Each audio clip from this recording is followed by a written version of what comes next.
ফেব্রুয়ারি মাসে অ্যাডেনিয়াম গাছে আপনারা এই কিছু কাজ করে নিন, তাহলে আগামী গরমে আপনার বাগান কিন্তু অ্যাডেনিয়ামের ফুলে ভরে থাকবে। আপনারা দেখতে পাচ্ছেন এখনো আমার গাছে কিন্তু ফুল আছে, কারণ কি আমি অ্যাডেনিয়াম গাছকে কিন্তু মাটি থেকে বার করে রাখিনি। অনেককে দেখেছি মাটি থেকে বার করে হাওয়ায় ঝুলিয়ে রেখে দেয় অ্যাডেনিয়াম গাছ, এখনো বীজও রয়েছে আপনারা দেখছেন। তো প্রত্যেকটা গাছেই কিন্তু কুড়ি তৈরি হচ্ছে এই ঠান্ডাতেও। তো এখন যদি আমরা একটুখানি এর মধ্যে কিছু কাজ করে দেওয়া যায় তাহলে কিন্তু এর কিন্তু আরো বেশি ভালো গ্রোথ হবে আর খুব ভালোভাবে অনেক অনেক ফুল আসবে। তো চলুন দেখে নিন কি কি কাজ। তো আমি প্রত্যেকটা অ্যাডেনিয়াম গাছকে এখানটা দেখে নিন মানে টবের থেকে বার করে নিচ্ছি। বার করে ভালো করে মাটিটাকে একটু ঝেড়ে দিতে হবে, কারণ কি অ্যাডেনিয়াম গাছে কিন্তু অনেক বেশি ছত্রাক লাগার একটা প্রবলেম থাকে, কিন্তু আমার গাছে আজ অব্দি কিন্তু ছত্রাক লাগেনি কোনোদিনই। তার কারণ কি আমি মাটিটা খুব ওয়েল ড্রেন দিই। কিভাবে মাটি তৈরি করি সেটাও এই ভিডিওতেই আপনাদেরকে দেখাবো। মানে আপনার টবে কখনোই জল দাঁড়িয়ে থাকবে না এরকম মাটি তৈরি করা দেখাবো, আর ভালো প্রপার নিউট্রিশনস দেয়া থাকবে। তো আপনার অ্যাডেনিয়ামের গ্রোথটাও খুব ভালো হবে। তো প্রত্যেকটা গাছকে আমি এখানে বার করে দিচ্ছি। বার করে দেওয়ার পরে শেকড় থেকে মাটিটা যে পুরনো মাটি আছে সেটাকে ঝেড়ে দিতে হবে। আর এই মাটিটাকে আপনারা অন্তত একদিন বা দুদিন একটু শুকিয়ে নেবে রোদে। আর অ্যাডেনিয়াম গাছগুলোকেও একটুখানি হাওয়ায় রাখবেন, মানে হাওয়ায় মানে এরকম আমি ছাদে কিন্তু ছড়িয়ে রেখে দেবো। আর পরের দিন বা তার পরের দিন দুদিন রাখতে পারেন। আপনারা অ্যাডেনিয়াম গাছকে এক সপ্তাহ এরকম রাখলে কোনো সমস্যা হয় না, কিন্তু দুদিন রাখলে আর দরকার পড়বে না। আমি একদিন হলেও রাখি। আপনারা বুঝে নেবেন আপনাদের গাছের যদি মাটিটা অনেক ভিজে তাহলে 2-3 দিন রাখবেন। আমার মাটিটা অলরেডি শুকনো, দেখতেই পাচ্ছেন কি সুন্দরভাবে ঝরে পড়ে যাচ্ছে। তো আপনারা এই জিনিসটা খেয়াল রেখে নেবেন। যদি মাটিটা অনেক বেশি টাইট হয়ে আছে, তো এই বড় গাছটা আমার অনেকটাই পুরনো, তো আমি একটা টুলসের সাহায্যে আস্তে আস্তে এই মাটিটাকে একটু ছাড়িয়ে নেব, কারণ যে শেকড়গুলো আছে সেগুলো অনেকটাই শক্ত আর গাছটাও অনেকটা বড়, আপনারা বুঝতেই পাচ্ছেন কর্ডেক্সটা দেখে। তো এইভাবেই আপনারা করবেন, কিন্তু কর্ডেক্সে যেন কোনো রকম আঘাত না লাগে এটা খেয়াল রাখতে হবে। শেকড়েও চেষ্টা করবেন যেন আঘাত না লাগে। তো এইভাবে আমি কিন্তু এই গাছগুলোকে ছাদে এইভাবে মেলে রেখে দেবো, যাতে একটুখানি হাওয়া বাতাস রোদ লাগে আর মাটিটাও যেন ভালো করে শুকিয়ে যায়।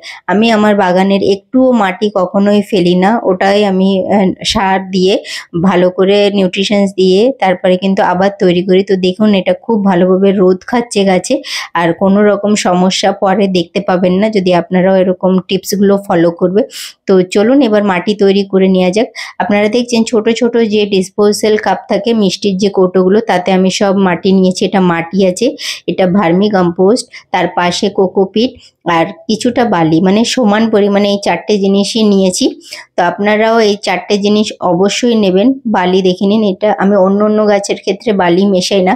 এটা নিমখোল, তার সঙ্গে কিন্তু এখানে শিংকুচি, আর এখানে আছে আমাদের সর্ষের খোল আর হাড়ের গুঁড়ো, এই 4টে জিনিস। তাছাড়া কিন্তু ফাঙ্গিসাইড পাউডার। তো এই জিনিসগুলো আমাদের দরকার পড়বে।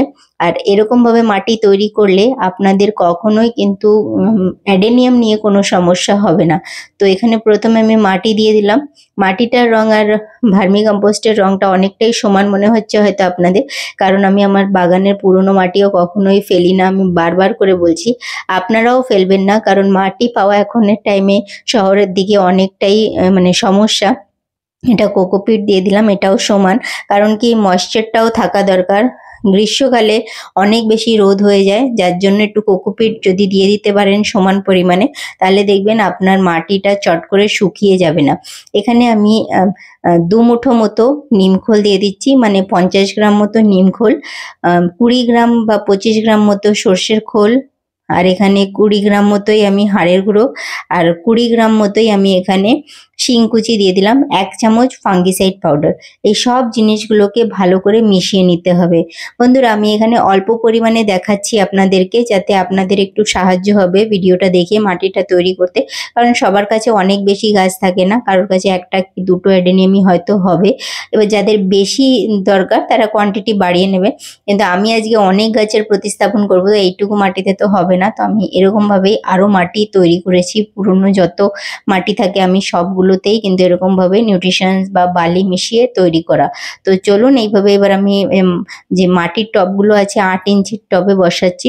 ড্রেনেজ হোলের উপরে কিছু মাটির যে টবের টুকরো বা প্রদীপ যেগুলো আমরা কালী পুজোয় লাগিয়েছিলাম সেগুলো আমি দিয়ে দিলাম নিচেটা, আর দেওয়ার উপরে এবার আমি উপর দিকে এই পটিং মিক্সটাই দিয়ে দিচ্ছি। তো আমি এখানে একসাথে 4টে যে টব আছে সেগুলোকে নিয়েছি, তার কারণ কি অনেকগুলো গাছই প্রতিস্থাপন করতে হবে, তো খুব তাড়াতাড়ি করছি যেহেতু সত্যিকারেরই প্রচুর কষ্ট হয়ে যায় এরকম ভিডিও যখন হয় আমার। আর ফেব্রুয়ারি মাস আর মার্চ মাস তো ভীষণ কষ্ট হয়, তার কারণই এটা। ভালো লাগে করতে, কিন্তু হার্ডওয়ার্কিং তো হয়, প্রত্যেক বাগানিদেরই কিন্তু হয়। আমি জানি এই সময়টা আপনারা যদি এই কাজগুলো না করছেন তাহলে কিন্তু আপনারা ফুলও দেখতে পাবেন না, আর আপনাদের গাছে অনেক রকম সমস্যা দেখতে পাবেন। তো অবশ্যই আপনারা এই ভিডিওটা দেখে নিয়ে করে নেবেন এই কাজগুলো। কডেক্সটাকে কিন্তু একটু ওপর দিকেই রাখবেন, তার কারণ কি নালে কিন্তু আপনাদের কডেক্সগুলো পচা শুরু হয়ে যাবে, নিচে ছাত্রাক লাগার সমস্যা হয়ে যায়। তো আমি কডেক্স দেখুন সবগুলোই কিন্তু ওপরে রেখেছি। এটা বড় টব 10 ইঞ্চির, কারণ কি আমার যে বড় গাছটা আছে তার কডেক্সটা অনেকটাই ভারী, ছোট টবে বসিয়ে দিলে কিন্তু সামলানো যাবে না। তো দেখে নিন কতটাই বড়, অন্য অন্য টব মানে গাছের তুলনায় এর কডেক্সটা অনেকটাই ভারী, যার জন্য বড় টব দিতে হবে। আপনারা গাছ বুঝেই কিন্তু আপনাদের টবগুলো চুজ করবেন। তো আমি এখানে দেখুন 8 ইঞ্চি টব নিয়েছি, 10 ইঞ্চির টব নিয়েছি, একটা কিন্তু 6 ইঞ্চির টবও আছে যেটা গাছটা একদমই ছোট। তো আমি প্রত্যেকটা গাছ বসিয়ে দিয়েছি। এবার করছি এখানে প্রুনিং। এই সময় আপনারা হার্ড প্রুনিং করতে পারবেন, ছোট ছোট সাইজ করে দেবেন গাছের, কোনো সমস্যা হয় না, গাছটা একদম ছোট্ট একটা বনসাই লুক হয়ে যাবে। তো আমি এইভাবেই করি। গত বছর আপনাদের ভিডিও দেখিয়েছিলাম, তখন অনেক ফুল নিয়েছিলাম, আমার তখন একটাই গাছ ছিল, আর আমি তারপরে ডাল থেকে চারা তৈরি করেছি। কিছু গাছ মিশো থেকে আনিয়েছিলাম, তো মিশো থেকে আমি গ্রাফটিং গাছ অর্ডার করেছিলাম, কিন্তু গ্রাফটিং নয়, সিঙ্গেল প্যাটেলেরই ফুল বেরিয়েছে। তো যাই হোক, যাই এসছে আমি সবই গাছের খুব ভালোভাবে যত্ন করি। তো আপনাদের সঙ্গে কথা বলতে বলতে সব ডালগুলোকে এখানে কেটে নিচ্ছি। এই সময় হার্ড প্রুনিং করে নেবেন, আর একটা বনসাই লুক অবশ্যই দেবেন আপনাদের গাছে, তাহলে যখন ফুল ফুটবে না ভীষণ সুন্দর দেখতে লাগবে। এবার এখানে একটু ফাঙ্গিসাইড পাউডার নিয়ে নিয়েছি 2 চামচ মতো, আর একটু জল দিয়ে একটা পেস্ট বানিয়ে নিয়েছি। আর প্রত্যেকটা জায়গায় যেখানে কাটা হয়েছে গাছটাকে সেখানে কিন্তু একটা লেপ মতো মানে পেস্ট মতো লাগিয়ে দিতে হবে, তাহলে আপনাদের ছাত্রাক লাগবে না আর গাছটা কিন্তু ভালো থাকবে। তো প্রত্যেকটা জায়গায় কিন্তু এই কাজটা করবেন, নালে কিন্তু ছাত্রাক লাগার চান্স থাকে। তো এটা খেয়াল রাখতে হবে। ছোট ছোট টিপসগুলো যদি অ্যাডেনিয়াম গাছে ফলো করতে পারেন তাহলে কিন্তু আপনাদের গাছ অনেক বছর বাঁচাতে পারবেন, আর খুব সুন্দরভাবে মানে ফুল আসবে, সবথেকে বড় কথা, যার জন্য আমরা গাছগুলো বসাই ফুল দেখার জন্য গাছে। তো অ্যাডেনিয়ামে আমি গত বছর আপনাদের সঙ্গে অনেক ভিডিও শেয়ার করেছিলাম, তখন অবশ্য আমার কাছে একটাই গাছ ছিল, তারপরে কিছু গাছ আমি কাটিংস দিয়ে তৈরি করেছি, আর বললাম মিশো থেকে কিছু আনিয়েছি। তো যাই হোক, এইভাবে আমার গাছগুলো অনেক বেশি হয়েছে। এবার এইখানে 2 চামচ ফাঙ্গিসাইড পাউডার নিয়েছিলাম, তো এখানে 1.5 চামচ মতো হয়তো আছে, বাকিটা এখানে লাগিয়ে দিয়েছি। তো আমি এখানে 5 লিটার জলে এই ফাঙ্গিসাইডের যেটা আছে সেটা দিয়ে দিলাম, ফাঙ্গিসাইডটা এর সাথে, যাতে আমাদের মাটিটা যেন ভালোভাবে ফাঙ্গিসাইডেরই জলটা প্রথমবার পায়। তাতে হবে কি এই গাছে কিন্তু সবথেকে বেশি ছাত্রাক লাগে, তো ছাত্রাক লাগবে না। তো ব্যাস এইভাবেই আপনারাও আপনাদের অ্যাডেনিয়াম গাছে এই ফেব্রুয়ারি মাসে এই কাজগুলো অবশ্যই করে নিন, আর দেখে নিন কত ফুল আসে। আর ধন্যবাদ ভিডিওটা দেখার জন্য। যদি চ্যানেলে আপনারা নতুন আছেন তাই চ্যানেলটা অবশ্যই সাবস্ক্রাইব করে নেবেন। কোনো রকম গাছ নিয়ে যদি কমেন্ট থাকে তাহলে অবশ্যই কমেন্ট করবেন। আর এই ভিডিওটা কেমন লাগলো বা আপনারা কখন গাছটাকে প্রতিস্থাপন করছেন অবশ্যই কমেন্ট করে জানাবেন, আর ভিডিওটা কোথা থেকে দেখছেন সেটাও জানাবেন। ধন্যবাদ ভিডিও দেখার জন্য।